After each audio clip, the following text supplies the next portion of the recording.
Magandang araw ulit sa inyong lahat mga kamatyas. Ang pag-aaralan naman natin ngayon ay ang naging laro ni Magnus dito sa late edition ng katatapos lang na Title Tuesday. Round number 7 sila nagharap ni Dania or si Super Grandmaster Daniel Naroditsky, ang isa rin sa kilalang mamaw sa chess.com. Top notcher din niya, sumusunod lagi kay Nakamura yan. Tuwing naghaharap si Magnus at Naroditsky, ang ganda ng laban mga kamatyas. Gitgitan. Humirit ng pangalawang pagkakataon si Magnus dahil yung early edition hindi niya nakuha eh. Medyo tinamaan siya doon. At dito sa late edition, humirit pa para makuha ang champion. Tingnan natin. Ang ginawa ni Naroditsky nag-E4, C5 si Magnus Sicilian, nag-alapin si Sicilian. Ayun. E5, kakaiba. Yan si Magnus eh. Kasi dito ang main line D5, Knight F6, ayan, E6. Pero dito, nag-E5. Knight F3, Knight C6, Bishop C4. Yun nga lang ang nakikita kong drawback ng E5 ay kontroladong lubos ng white. Ang D5, papunta doon sa F7 ang pressure. Nag-Knight F6, Knight G5. Inatake kagad ni Dania. At nag-D5, E takes D5, Knight takes D5. Nag-D4. Ayan, magulo itong linya na ito. Kahawig ito ng fried liver attack mga kamatyas kung inyo pong matatandaan. Ano? Parang ang sarap capturean sa F7 eh. King takes F7, yung tipong Queen F3 check, King E6, tapos magka-castle, then later D4. Yun nga lang ang kaibahan nito, sa fried liver, hindi pa committed ang C3. Na kung saan ang white, nakaka-knight C3. Eh dito kasi naka-C3 dahil nag-alapin nga eh. Kaya may pinag-iba na ito sa fried liver idea. Nag-D4 dito si Dania. At kumapture, Queen F3. Ayan, threatening matchas. Ang ganda lagi ng laban nila eh. Bishop E6, good move. Force yan. Para madepensahan ang knight, pati ang F7. Knight takes E6, F takes E6. Yun nga lang medyo sira na ang pawn structure sa gitna. Nag-castle. Bishop C5, Knight to D2, Queen D7, Knight E4, tempo attack, Bishop B6, Queen H5 check. At yan ang bagong luto dito ni Dania mga kamatyas. Dahil ang palagian dito yung Bishop G5 na pang-prevent sa pagtago ng Black King sa queenside. Magka-castle queenside din, tatago na si Magnus eh. Yan ang laging ina-apply ng puti dyan. Pero dito, nag-Queen H5 check, King D8, ayun. Bad move ang naging desisyon ni Magnus. Dapat daw po ay G6. Ayan, at magku-Queen H3 ang continuation. Yun nga lang, ang drawback din ng G6, nakapag-create ng mga butas-butas sa dark squares. Tapos may threatening, capture, Knight F6, mga ganon. Yan ang kinailangan ni Magnus kung bakit siya nag-King D8. Maaring pupunta siya sa C7, ilalabas ang tore, at magki-King B8, parang artificial castle. Nag-Bishop B5, Queen E8, ayun, para hamunin ang nanggugulong queen na yan. Bad move na naman, dalawang sunod. Dapat daw Rook to C8. Yun nga lang, nakakailang tipong may capture dito, tapos babagsak ang pawn sa E5. Ayan, ang nakakailang dyan. Kaya ginawa, nag-Queen E8, Queen G5 check, King C7, at nag-C4. Inatake muna ang knight. Naku, may C5 yata ah. Queen G6. Sumabay na lang ng ganyan si Magnus. Queen to queen. Teka muna mga kamatyas, no? Ano ba mayroon? Nakaka-curious. Halimbawa kung simpleng i-atras lang. Ka-capture dyan. Capture, magbi-B4. Bakit? Pag kinapture yan, may Queen takes E5 check. Pag hindi kinapture, may C5 na paparating or B5, pampaalis ng depensa.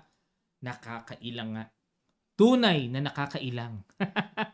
Sabi sa Maria Clara at Ibarra. Siyang tunay.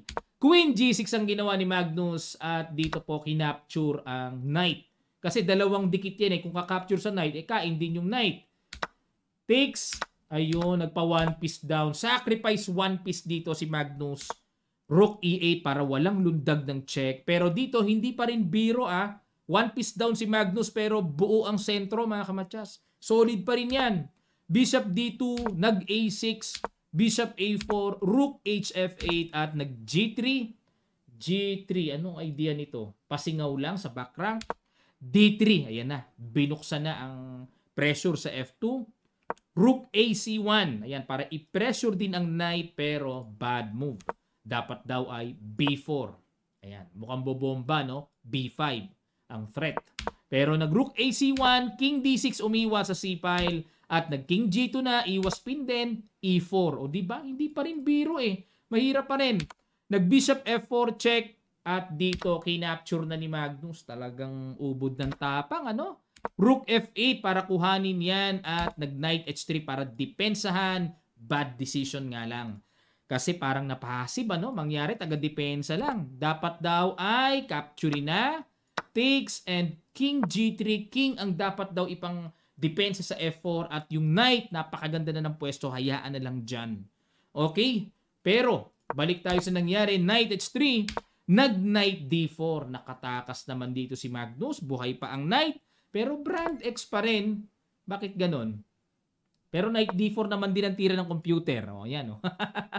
Pinipintasan niya yung sarili niyang tira. Bishop D1, good move by Naroditsky para kontrolin ang mga posibilidad na pagpasok ng Knight. At nag-Knight E6, ayun na bad move. Ang daming bad move dito ni Magnus. Time check tayo, 14.6 versus 20 seconds. Lamang ng kaunti lang si Naroditsky. Dito daw ang tira ay, ayun, kinukontra din minsan ni Stockfish ang tira niya, mga kamatsas. Minsan may diferensya yung engine niya eh. Knight E6 sa kanyang analysis, pero nilagyan niya ng bad move ang sarili niyang tira. Oh. Nag-King G3, depensa sa pawn. Bishop to A5, ayun, susundot si Magnus. Atakihin ang tore, pabagsakin ang pawn sa F4. Nag-Bishop G4, syempre si Dania, hanap-hanap ng palit-palit as much as possible. Tinuloy pa rin, Bishop D2, Rook C D1, Bishop takes F4, Knight takes, at nag-Rook D2. Ayan, napakatibay pa rin ang pagkontrol ni Magnus. One rook down pero talagang pumapalag pa rin D4. At may paparating ng E3. Nako, central marching pass pawns. Nag-Rook E1 para pigilan. King D5, good move, depensa muna. At nag-H4, A5, A4, Rook F6. Mukhang saan pupunta yan? Diyan ba? Sabay Rook C2. Pero bad move. Dapat daw B6 lang. According to Stockfish Computer Engine. Nag-Rook F6, Bishop C8, sinugod ang pawn. Knight H5 check, King G2, Knight F4 check, King G1, Rook B6. Wala na, dying seconds na. Kaya nagkasunod-sunod na po ang mga bad moves dito. Bishop G4, Rook B4, Bishop D1, depensa, B5, King H2 para pupuntahan yung Knight, B takes A4, King G3, King E5, dinipensahan. Ayun ang nagpasama ng matindi sa posisyon ni Magnus dito dahil natirahan siya. Sige po, pakigis nyo yun. Talagang nung naitira yun, wala. Ang dami ng ano, pilay-pilay na. Sa ilang sandali lang, tutuloy kagad natin. Start.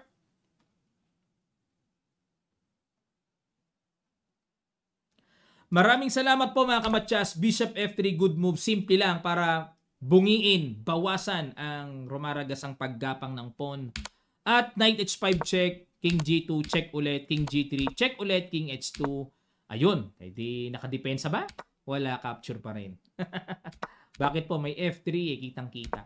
King F4 capture, next in line yung D3. Nako, ito na, magpupush na yan, obligadong barahan yan.